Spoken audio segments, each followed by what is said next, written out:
L'azienda è passata durante il turno del lavoro della settimana scorsa, prendendo singolarmente i lavoratori e dicendogli: guarda, la settimana prossima noi licenziamo tutti e voi siete a casa. È stata una doccia fredda, anche perché in agosto l'azienda aveva presentato un incremento sia di contratti che di turnover tra i lavoratori.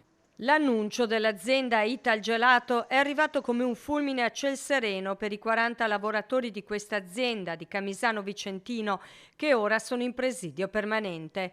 Questa mattina i rappresentanti sindacali della CGIL hanno incontrato un delegato della proprietà per capire le motivazioni che hanno portato alla decisione di chiusura dello stabilimento. L'azienda continua a sostenere che non ci siano i margini per continuare a produrre in quel di Camisano, ma la cosa ancora più grave, smentita comunque con i fatti da noi operatori della CGIL, ma la cosa più grave è la proposta che ci hanno fatto, tra le tante, quella di ricollocare delle persone, ci hanno detto proprio così, presso l'azienda X, l'azienda Y, un po' come si fa con i pacchi.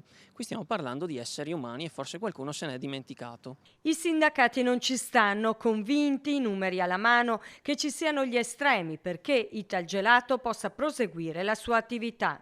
Noi siamo sicuri che ci siano i margini assoluti per continuare a produrre a Camisano. Camisano è un territorio che trasuda storia di gelati da oltre 30 anni.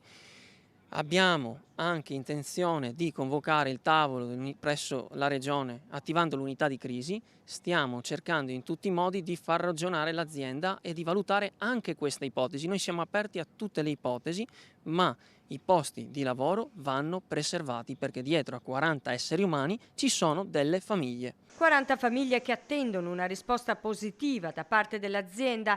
Il prossimo incontro con la proprietà è stato fissato per martedì prossimo 10 settembre. Intanto la protesta continua, rimane aperto H24 il presidio e prosegue anche lo sciopero.